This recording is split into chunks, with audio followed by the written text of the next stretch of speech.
Hello and welcome to another episode of Snakes Territory. I'm Jesse Friedman alongside Jack Sommers. And Jack, this is a mailbag episode. We are excited to dive into your mailbag questions here in a few minutes. But first, we're going to talk quickly about this series that the Diamondbacks played over the weekend against the Cincinnati Reds.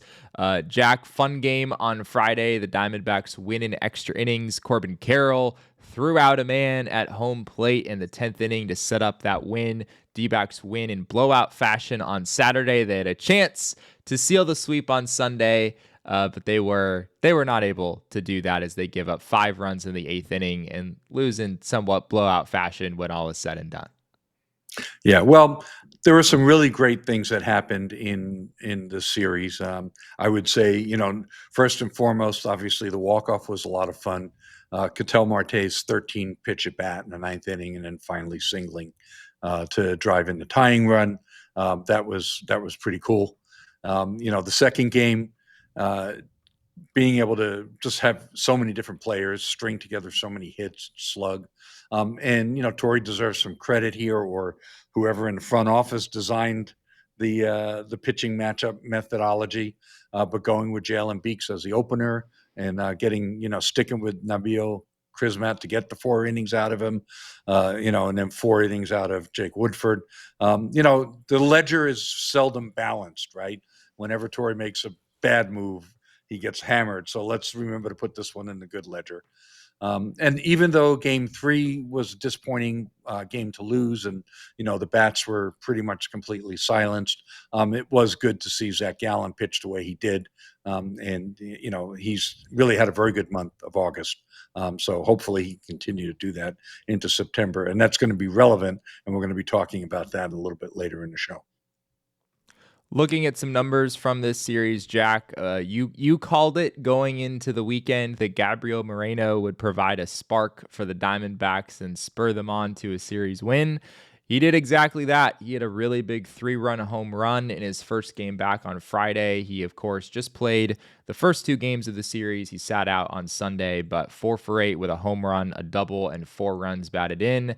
It was pretty much everything you could have hoped for with Moreno getting back in the lineup. Yeah, and that tag that from Corbin's throw, I mean, it was hysterical listening to the two of them. I mean, we talked to Corbin first, and he's like, "Yeah, the tag was the highlight of the play." But then when we got over to Gabby, he's like, he didn't know what Corbin had said, and he goes, "Well, Corbin will probably think his throw was the highlight, but man, it was the tag that really made the difference." And it was, of course, much funnier coming out of his mouth. He was holding his little baby boy, and it was adorable as heck. At the same time, Gabby was speaking English without a translator. So, it was just nice to have him back on the field and off the field. Corbin even, made the comment, Gabby's my best friend. And so, that's pretty cool too. I know that early on in 2023, they really embraced Gabby and took him out to dinner a lot and, worked on teaching him English. And now he's giving very coherent, articulate interviews and responses without a translator. So, great to see him back and doing as well as he did. Geraldo Perdomo, we're going to talk about him a lot more later in the episode, Jack, but it was a pretty darn good weekend for him as he went 4 for 9 with a home run, a triple, 4 runs batted in. I believe he walked 4 times, if I'm remembering that correctly as well. This guy is just an on-base machine right now, and he's, in a lot of ways, I mean, he's not the only good hitter that the Diamondbacks have, but he's kind of the engine powering this whole thing right now. I could say that on multiple fronts, when you add it all up together, he's the most valuable player on the team.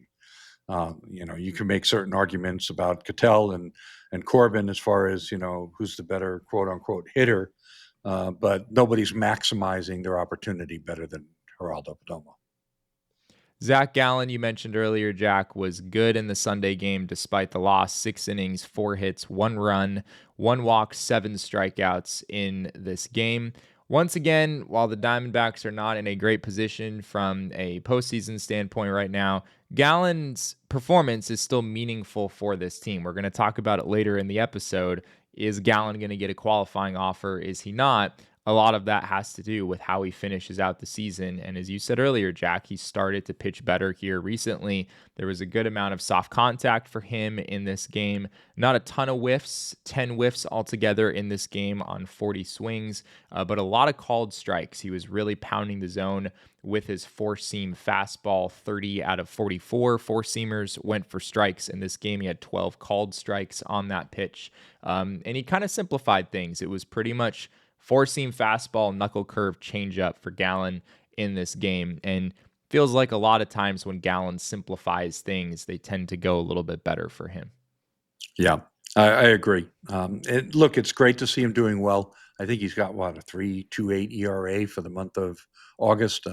Hopefully, he can continue to do that again, and continue to drive that ERA down. It would be great if the team would be in a position to give him the qualifying offer. So one way or the other, if they're getting a good pitcher that's on the rebound, coming back for one more year, trying to reestablish his full market, or be able to get the draft pick one way or the other. I mean, and of course, just having him pitch well, helping the team win games. I do have a bone to pick with the way that one run was scored. He gave up a one-out triple. The throw came in on the relay. First of all, Alek Thomas didn't take a very good route, and then the relay was a little odd. Then Geraldo Perdomo throws the ball in, and unfortunately, it skips and bounces off the runner's foot, and then caromed right, not left. Had it caromed left, Zac was there to back up, but it went the other way up the line, and so the runner scored. So that Perdomo's charged with a throwing error, which allows the runner to get from third to home, but it counts as an earned run. And the reason it counts as an earned run is because in the imagination of the scoring system, what happened next is, the run would have scored because there was a ground ball, but the next ground ball probably was not a very hard hit ground ball. So who knows, right? Would it have even been a ground ball if there could have been a completely different result? Zac's pitching completely differently if the runner's on third base. So just another example where when people talk about imaginary and made up stats, if you want to know a made up stat, ERA is one of the most made up stats there is.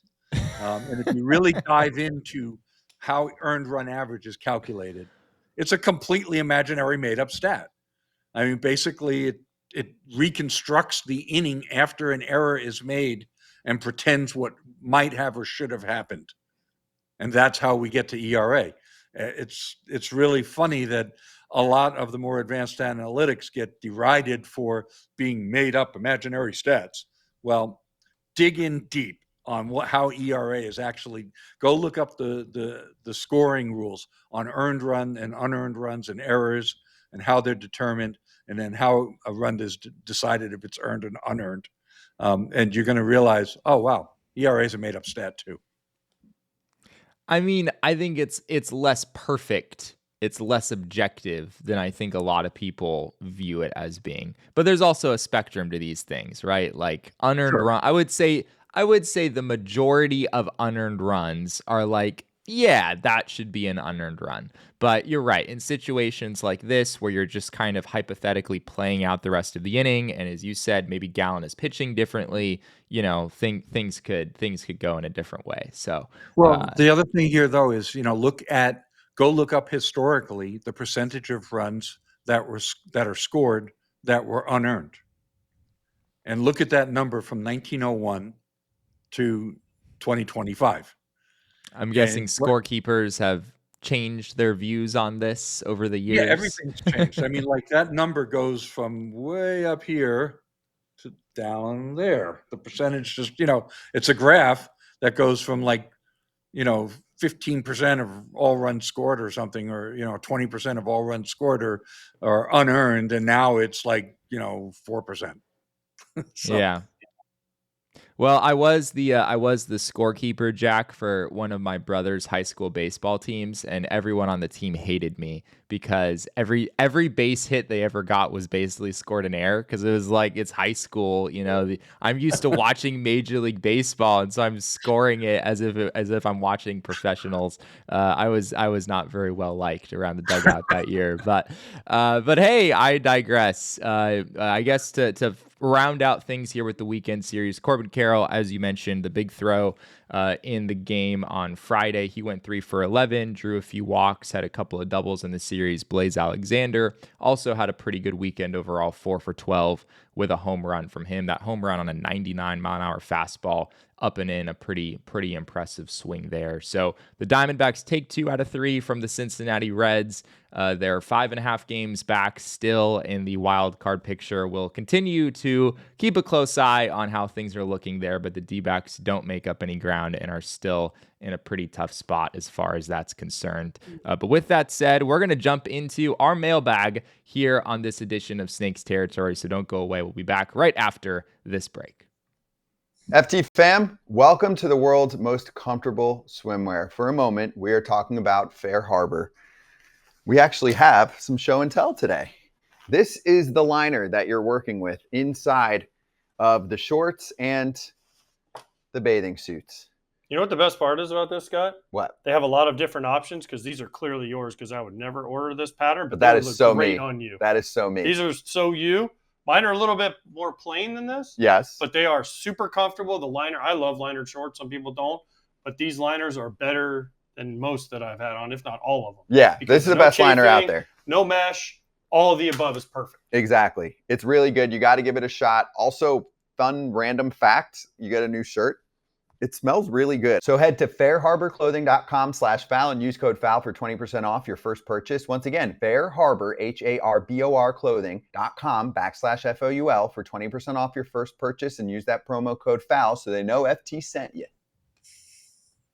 Well, as always here on Snakes Territory, we really appreciate you all submitting mailbag questions, giving us something to talk about on episodes like this. We're going to go ahead and dive in with our first one. It comes from @DuckOfDeath6 on Twitter. What is Geraldo Perdomo's ceiling as a player? He's exceeding even my expectations. Is this guy going to be a superstar? Jack, I think this is a thought that is kind of swirling around a lot of Diamondbacks fans' heads right now. Like, what is the ceiling for Geraldo Perdomo? This guy has had an unbelievable year. After this weekend, he's hitting .290 with an .843 OPS, a 136 WRC plus. For a while, Perdomo has been a good player, a solid player, an even underrated player. But what we've seen this year is him take things up to a whole other level. Yeah. Duck of Death, I want to thank you for causing me to really dive into this way more than I should have and spend hours on Geraldo Perdomo's case for the MVP. Superstar is difficult to assess, right? I mean, because that's a very subjective term. What is a superstar? What determines it? What's the criteria to be considered a superstar? So, pardon me. I would say that the word superstar is probably a little premature in this case. He doesn't quite have the national recognition at that level, and you have to have the kind of season he's having now multiple times, right? Superstars don't do it one year unless there's something so remarkable about them that it creates a narrative, and so the media just goes crazy. And that's not Geraldo yet. But if he keeps doing what he's doing for year 2, year 3, year 4 into this extension, then he certainly would be considered that level of player. I mean, if you're putting up 3 straight 6-WAR seasons, then you're probably just about on the cusp of being a superstar. But as for right now, he's not quite probably achieved that level. What I will say is that he's achieved serious merit for discussion in the MVP votes this year. Yeah, I mean, which frankly, Jack, is something that I didn't really ever expect to say that about Geraldo Perdomo, and it's no knock against him. I think I've always viewed him as a player who is very underrated and underappreciated. but I didn't think that he had the skills it would take to really, bring himself to be a true star level talent. And that's basically what he's done for the team this season. I mean, he has an on base percentage of almost 400, and he's gotten up into double digit home runs. I don't think he's ever going to hit 30 in a season, but he's at 14 right now. He's got an outside chance to make it to 20 maybe by the end of the year. And, whether he's a superstar in the long run, as you said, that's a really subjective term. He's probably going to get MVP votes this year. And you put together this table. This is average wins above replacement just from Fangraphs and Baseball Reference. And Jack, as of right now, Geraldo Perdomo is 5th on this list. Right. Now, this is through games as of Saturday. It does not include today's game. And the reason I use AWAR or average WAR is because there are differences between the two metrics, and people sometimes tend to cherry pick which one they want to use depending on whose case they're making. And I really think it's a good idea to average them anyway, because there are some frequently major differences in the way they evaluate fielding. Some of their park factors are different, and even their positional adjustments are a little bit different. So I find that whenever I average the two, it tends to pass the smell test. Now, the 6.3 at the top there for Shohei Ohtani, that includes his pitching. And then you have Pete Crow Armstrong and Fernando Tatis. Those are very fielding heavy numbers, as is Trey Turner's. But Perdomo actually has gotten there to the 5.1 on the basis of very strong offense from the shortstop position. His actual runs above average on defense isn't much to write home about as in that metric, but it's all added up to, right there in the top 5, easily within the top 5 of the National League. So that's MVP votes. There's a lot of other reasons to go to him. His clutchness, his situational hitting, his ability to actually create more runs out of situations than almost everybody else. His productive outs, he's second in the league in productive outs.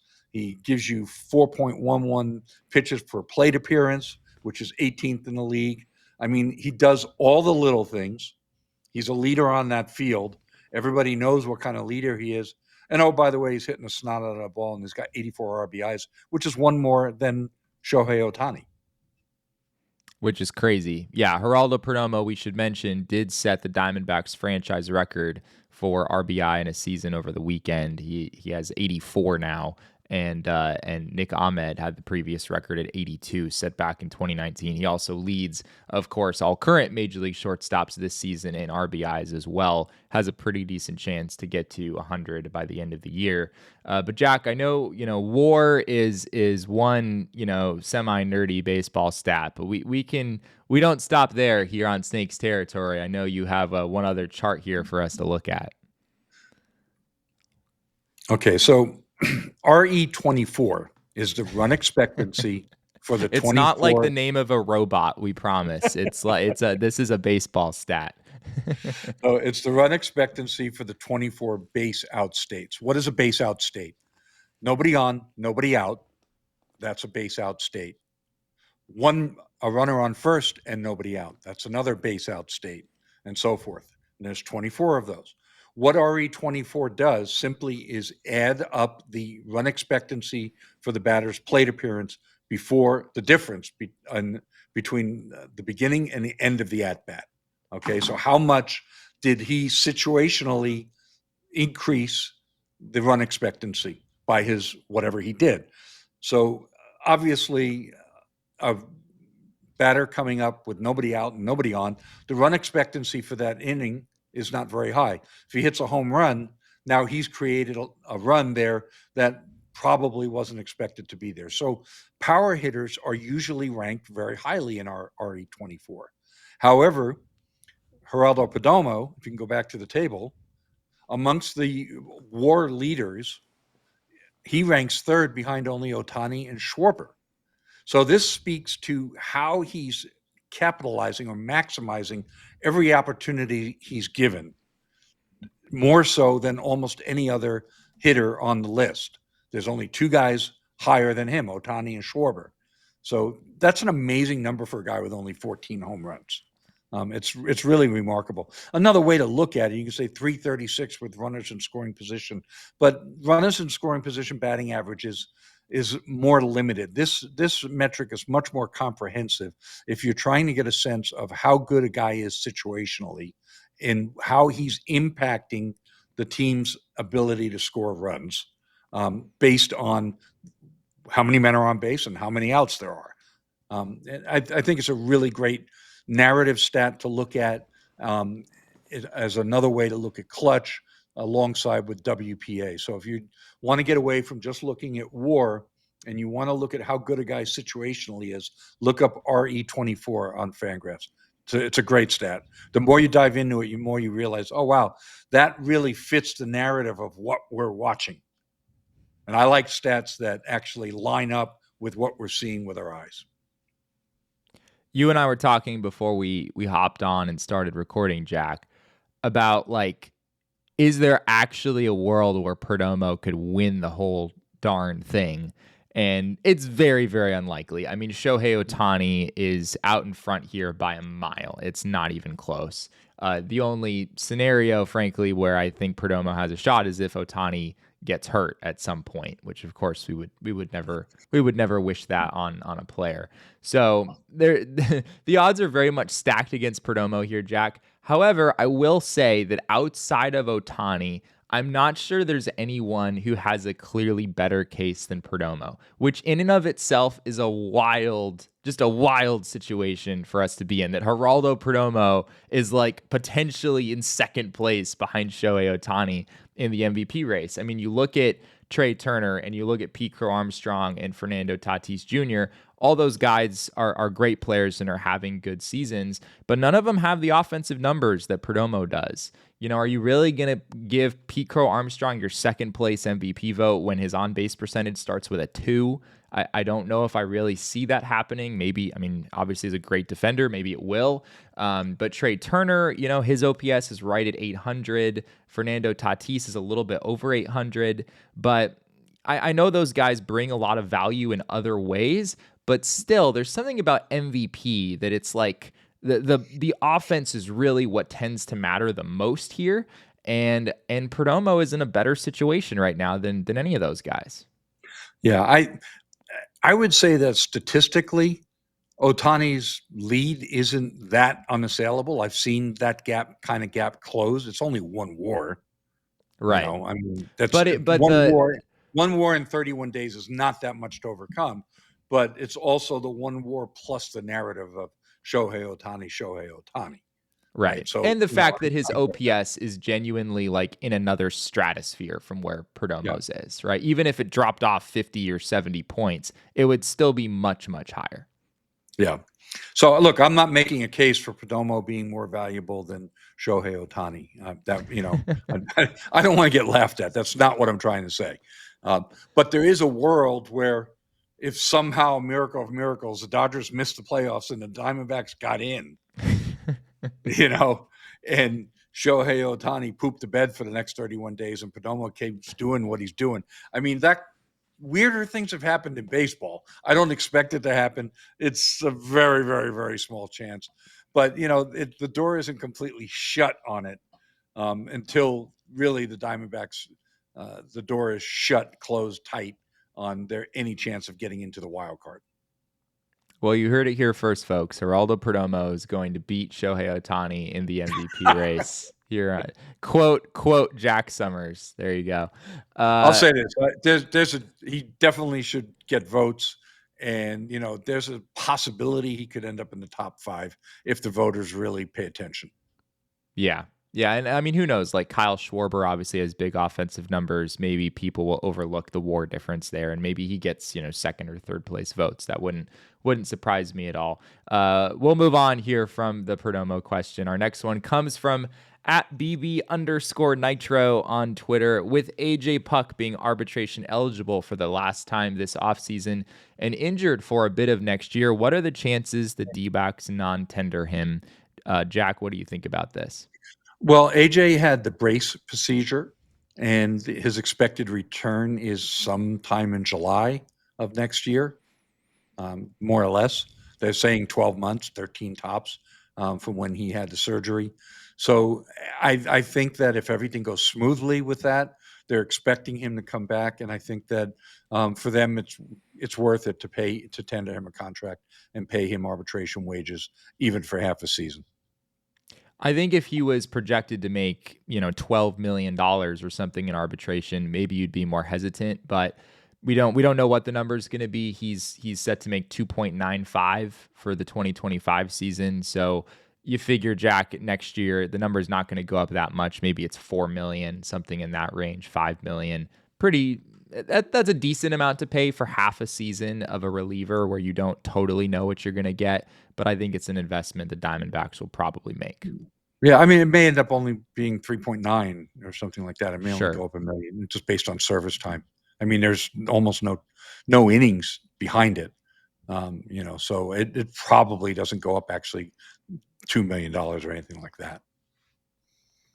Moving on here, our next question comes from Travis Moore on Twitter. What are the chances that Zac Gallen is not given the qualifying offer this offseason? Of course, we've touched on this before, but the qualifying offer is this thing where the D-backs could offer Zac Gallen a one-year deal at around $22-ish million, where if he rejects the offer and signs elsewhere, then the Diamondbacks would get draft pick compensation. So it can be a little tricky because if you give the offer, you have to be at least somewhat prepared for the player to accept it. And given the season Gallen has had, it's felt like maybe he would accept it. And maybe the Diamondbacks don't want to pay Zac Gallen over $20 million for the 2026 season. Given the way things have trended here recently, though, Jack, it feels like the odds of that qualifying offer being given are probably gotten higher here in the past few weeks. Absolutely. I mean, look, 4 starts ago, I was very clearly saying that I lean against giving him the qualifying offer. And then he started to turn it around. And he's had a pretty good month, and he's had some good outings, and he's had some just okay outings, 6 innings, 3 earned runs, the minimum bar for quality start. But overall, he's certainly had a decent month. And I think that if he can continue to do this for 4 more starts or 5 more starts, however many he's got left in the next 31 games, he might even get 6, might get 6 starts. I'm not quite sure. At least 5. So if over the next 5 starts, he's able to again put up a low 3s ERA, and the final 2 months of his season are 3 and change ERA, then it's very possible or even likely that he would get the QO. So let's see how it shakes out.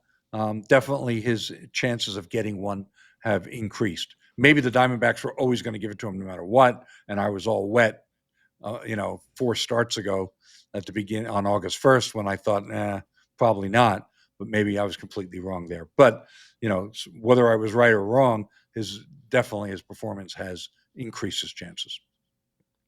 Also, for the Diamondbacks, they would be particularly interested in giving him that offer theoretically if you feel confident he's going to get paid a decent amount in free agency, because that then means it's more likely that you're getting that draft pick after the first round, which would happen if Gallen signed for $50 million or more. And I feel like with any pitcher in Gallen's situation, Jack, who has a pretty decent track record, even though the past couple years haven't been great, there's just such demand for starting pitching in free agency, and Gallen is still not outrageously old, right, in baseball terms. I mean, he's 30 years old, I want to say, maybe 29.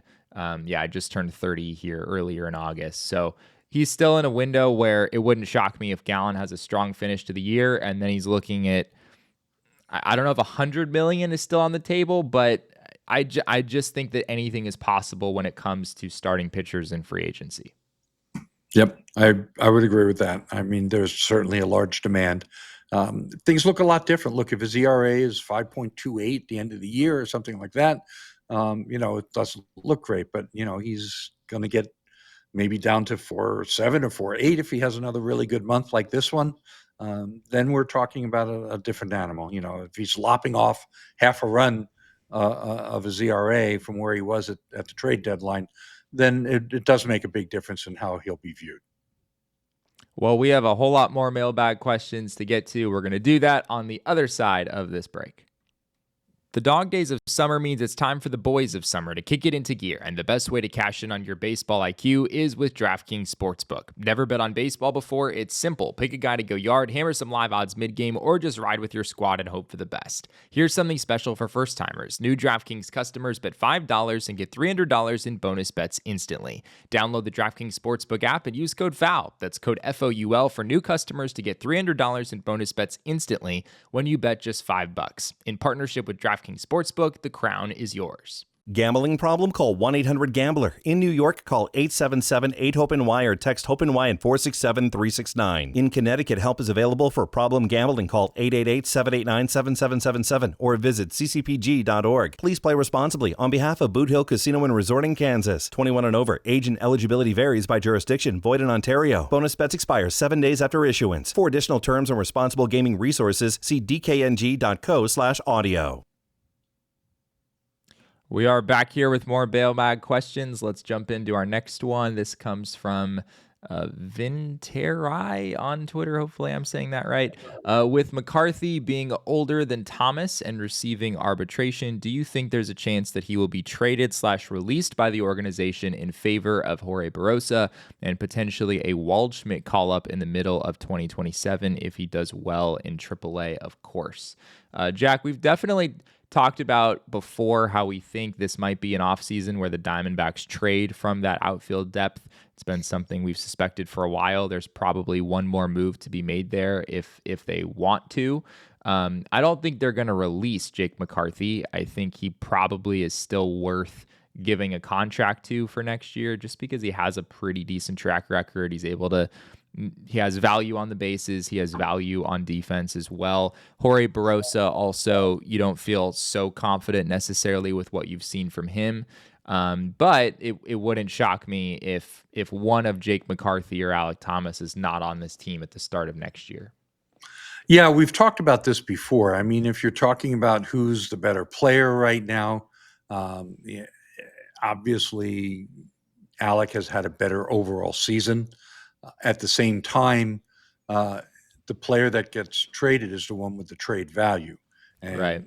Alek has more trade value at this point in time than Jake does. It is notable in his last 30 games since being recalled on June 24th, he's only got 104 plate appearances from June 24th to August 23rd, 2 months. He's hitting .268 with a .311 OBP and a .454 slug. That's a .764 OPS. He's got 3 doubles, 3 triples, and 3 homers. Interestingly enough, 5 steals, none caught. So, I mean, he's been effective. He's when he first came back, he was driving the ball pretty well. We thought, oh, okay, this is cool. Remember, he hit a pretty long home run. I think it was the longest home run of his career or the biggest exit velocity of his career, one of the two. We haven't seen so much of that lately, but he's still kind of being Jake McCarthy over these last 2 months, just in a more limited role. So it's going to be interesting to see what they do. Like you said, I don't think that he's a non-tender candidate. I don't think he's going to be too expensive in arbitration, not to the point where they would want to non-tender him. But the team is likely to move on from one of him or Alek. I think they also need to wait and see what happens with Lourdes, because if Lourdes keeps driving in a run and a half a game to the end of the year, then he's going to opt out and go get paid. So yeah, that's a factor to consider. Lourdes, his season continues to be very fascinating, where in some ways he's had a below average offensive season. Like he had a 97 OPS plus entering play on Sunday. And yet, yeah, it feels like he's guaranteed to drive in 100 runs this year with the pace that he's on right now. It's been pretty crazy. Yeah. When we were talking about this before, pre-show, Jesse and I mentioned a fellow named Joe Carter.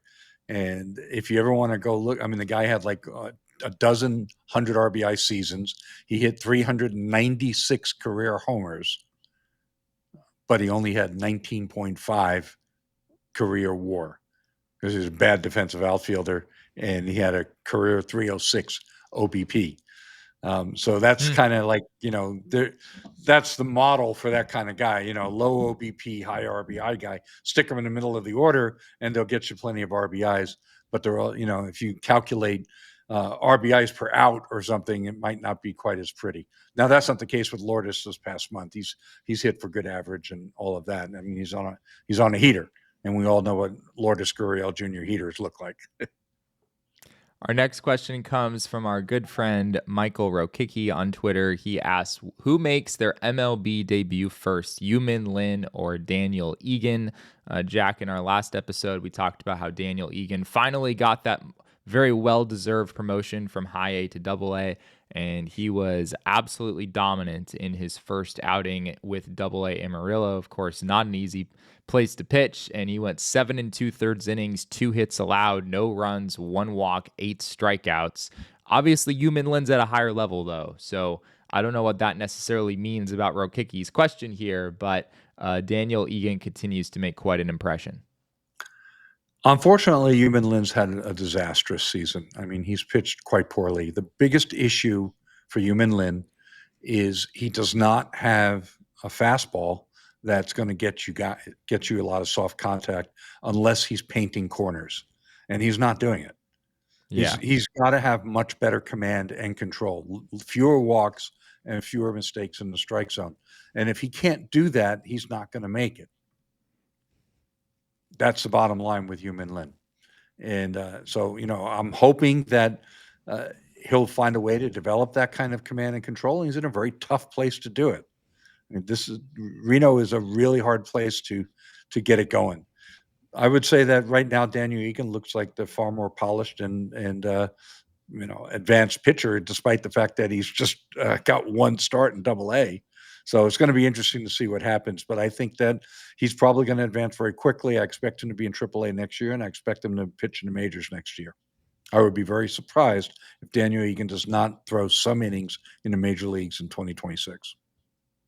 Wow, that's a bold take. Yeah, I mean, Yu-Min is just hard to project at this point. I mean, sometimes you have guys who really look promising through much of the journey through the minors, and then they get to AAA and they just kind of hit a wall. So I think Yu-Min Lin could be called up in the not too distant future if he's able to string together some decent starts. I don't know. I mean, do you think Yu-Min Lin's a viable September call-up candidate, Jack? I mean, it seems like that's probably pretty unlikely given the season he's had. Yeah, and it's not the days of yore, right? They only get two extra spots to 28. So Right. I don't think so. I don't believe that he's earned a call up unless he just completely reverses. I mean, he's walked 46 guys in 77 innings. He's got a 5.4 walks per 9. Forget about everything else. I mean, he's given up 98 hits in 77 innings and 15 homers. I mean, he's got a 1.87 whip. And, it's Reno, but at the same time, the bottom line is he can't walk that many guys. If that walk per 9 was 3.4 and he was just getting knocked around, maybe he'd be like a Bryce Jarvis type where you get knocked around in AAA and come up to the majors and throw enough strikes to get outs or something. I mean, we have seen that, where guys just can't seem to get outs in Reno and then they come to the majors and they get outs. Kind of the opposite of the Reno effect for hitters. So That's a possibility. But I can't imagine them calling him up in the state that he's in, not being able to throw strikes. Yeah, I don't think you're going to see either guy. You're certainly not going to see Daniel Eagen in the majors this year. So, yeah, I mean, next year will be interesting. I really could see it going either way. It is also interesting. I'll kick it back to you in a second, but Yu-Min Lin is just slightly older than Daniel Eagen. Like, obviously, Lin's been around here for a while, but he's 22 years old, and Daniel Eagen is also 22 years old. So, it's not like if Eagen made it to the big leagues first, he would be years younger than Yu-Min Lin. These guys are actually just about the same age. If we have any of our Taiwanese friends listening from overseas, I think we do have a couple. I want to give you guys one message. 对不起，我好喜欢林裕民，他是很棒的一个人，我也一直在替他加油，我希望他能够有成功。不好意思，我做分析，我必须说坦白。So you just wanted to show off, Jack. We get it. No, I wanted to give a message to my Taiwanese friends. I really like Yu-Min Lin a lot as a person. I'm very friendly with him, and I was just explaining, sorry, we have to be honest and straight about our analysis and what we see. how I feel in my heart. And I have a lot of ties to Taiwan. And so it really makes a big difference to me on a personal level. And it pains me to see him struggle the way he is. Yeah, very, very, very well said. Our next question comes from our good friend Jeff Irving. Who is the D-backs first baseman of the future, inside or outside the organization? Diamondbacks, of course, wondered, Jack, if the answer to this question was going to be Tyler Locklear. It still could be Tyler Locklear. I don't think you can declare him not the first baseman of the future just because things have not gone so well for him here in 19 games as a member of the Diamondbacks. But we also can be honest and say that those 19 games have not looked particularly good, and he has not. He has a lot to prove when it comes to trying to make that case for himself as being that guy. Unfortunately, that's a very accurate description of the current situation. He's just not done it. The fact that he was pinch hit for before Pavin Smith even came back and now is relegated to the short side of the platoon and just still cannot seem to get it going. I know he had some called strikeouts in Saturday's game that were, not very fair. Seemed like he didn't really get the strike zone that he should have gotten. But, the bottom line is he's still a confused hitter and he's stuck in between. Hopefully he'll be able to snap out of it and show something over the next few weeks. When we look beyond that, Ivan Melendez is in AAA now for Reno. He's had an okay year overall between AA and AAA, 18 homers, 837 OPS. But at the same time, he's 25, 26 years old. This is a guy that is probably really almost bordering on no longer being a prospect if he doesn't get to the majors by next year. There's a under the radar guy, Ben McLaughlin, who's 23 years old and just got a promotion to AA, and he's been quite hot since he got there.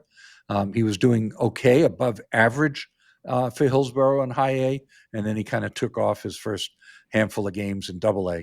So he's only got 9 home runs on the year and 325 plate appearances, but he's hitting 271. He's got an 828 OPS. Interesting guy to keep an eye on, see if he continues to move forward. If you want to really dig down deeper in the system, Enyavert Perez is a young guy that was in rookie ball and is now in Visalia, and he's a good bat-to-ball guy that could develop some more power, but that's way off. So to answer Jeff's question, I don't think the quote-unquote first baseman of the future is in the Diamondbacks organization at the moment. I guess the other obvious name here is Pavin Smith, right? Who I guess is maybe the default guy at the big league level right now. And if the Diamondbacks didn't add externally going into next season, then Pavin Smith is probably going to be your primary option there at first base, with Tyler Locklear maybe continuing in the short side of the platoon if he's able to show some good things against lefties. So it feels, though, Jack, that if the Diamondbacks really want to feel confident about their first base situation going into next year, they probably need to look externally and try to add some stability at that position. And then, maybe Pavin Smith is a DH option for you. And of course, maybe there's an opportunity for Tyler Locklear to get involved at some point as well. But you might not want to count on him from the get-go. Yeah. Pavin's OPS is down to 786. He's somehow managed to keep it over 800 for a long time, but his last 200 plus plate appearances, it's like in the low sixes. Yeah, it's been really bad since April, basically. Yeah, and since April 22nd, I think, is like the cutoff date that everybody uses, and I just don't think it's going to happen. He's not ever going to be anything more than a platoon player at this point in his career, and I am no longer a believer that that's the way to go forward. He should not be considered the primary option at first base in 2026. Our next question here comes from Joey on Twitter. Why is Alek Thomas getting the majority of starts versus lefties over Jake McCarthy? It seems the D-backs have lost all faith in Jake's bat this year after his slow start, but he did hit 284 against lefties last year in a slightly decent sample size. I guess this could be a combination of factors here, Jack. Jake has had a really rough offseason, a really rough season offensively all the way around against lefties. He has a 433 OPS this year. And on the other side of things, Alek Thomas, while he has not been good against lefties this year, he has upped his numbers. He entered today with a 638 OPS against lefties, which is not good, but it is more respectable than he's generally been at in the past. So I guess the Diamondbacks are kind of rolling with the numbers there. Is that what you think? Jake McCarthy had, I don't know, 350, 360 batting average against lefties like in June, July of last year. And then it was 340, then it was 320, then it was 310, then it was 295. And, I just remember Steve Berthume on the broadcast constantly quoting his batting average against left-hand pitchers and failing to mention that he'd lost 65 points on that average. And I've said this before, reverse splits don't hold. They just don't. Yeah. This year he's only gotten 30 plate appearances against lefties. So hard to say. I think he's 6 for 30, right? 200 batting average. So, I mean, it's a small sample size, but the bottom line is I don't think the team ever bought into that he would be good against lefties, just that he could hold his own, which he more than did last year. But, if you look at the larger sample. So they're just going with the guy that they think has the more upside. We've talked about this numerous times. They believe that Alek Thomas still has more upside than Jake does, and that's why he's starting. Yeah, I think it could be part of what we were talking about earlier, where maybe this offseason you're looking at trading one of these guys. And if Alek Thomas is really able to be viable against lefties, then I think that's something worth knowing for them. So maybe that's part of the calculus there, is just wanting to kind of see if this is real with Alek Thomas having better at bats against lefties. I mean, he has 2 walks and 68 plate appearances, so it's not like he has good numbers against lefties, but if he can be serviceable, then maybe that makes you feel better about not having a platoon partner for him in center field. Yeah, and look, let's also not overlook the fact that Alek Thomas has an 82 WRC plus. I mean, he's 18% below league average hitter. And this year, his defensive metrics are not overwhelmingly positive to make up for that in any sense. No. I think he's like +1 on fielding run value at StatCast, and actually was like -4 at defensive runs saved over at Baseball Reference. So, even if you just want to subjectively throw Baseball Reference out the window and not even use it because it doesn't fit what we want to know, +1 at StatCast isn't what you're looking for here, right? I mean, you have a relatively light hitting left-handed player. You need +5, +10 runs out of Alek Thomas. It was a little odd to me to hear, the broadcast talking about Torrey citing numbers saying how good at jumps and routes that Alek is taking, because that's simply not what I'm seeing. Yeah, it definitely has not felt like the Alek Thomas of a few years ago, who I think we all would agree was one of the best defensive center fielders in all of baseball. We'll see if Alek looks better on that side of the ball here the rest of the way. Our last question to finish things off here, Jack, comes from Colin Masters on Twitter. Earlier, you all mentioned Landon Sims and how he isn't as far along as anticipated by now, but recently something is seeming to click. He hasn't given up a run in his last 2 months in Double-A. What do you see in the underlying / could he still make a run for the majors? Jack, Landon Sims did have a really nice run last year as well. He really, really dominated in the lower levels of the minors. The strikeout numbers were huge.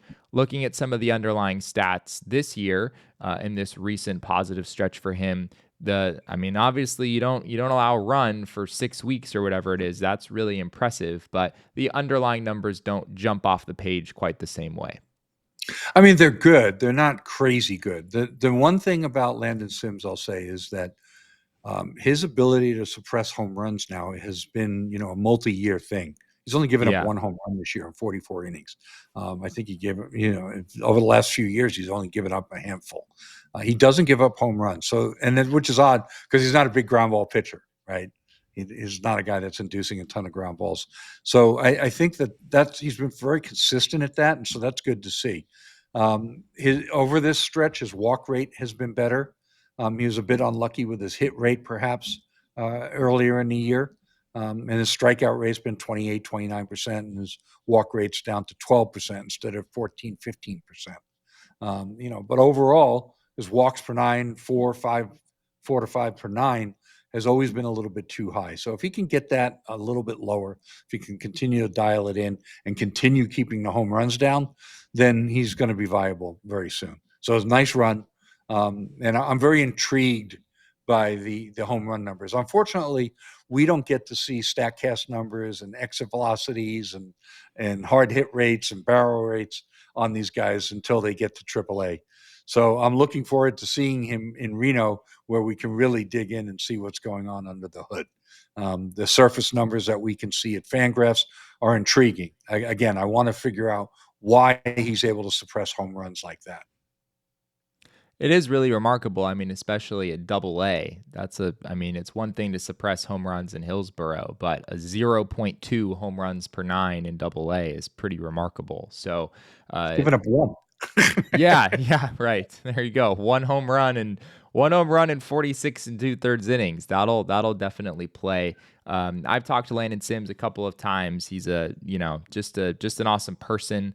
Yes, I think the person who asked this question, Colin, I think followed up and said that he's rooting on, I guess maybe not a teammate, but I think Colin was a Mississippi State alum as well, and right. can certainly understand wanting to root for your guy in Landon Sims. Certainly, we all hope nothing but the best for Landon. I know he went through a lot with injuries early on in his professional career and has started to really turn things around. So we'll see what things look like here moving forward with him.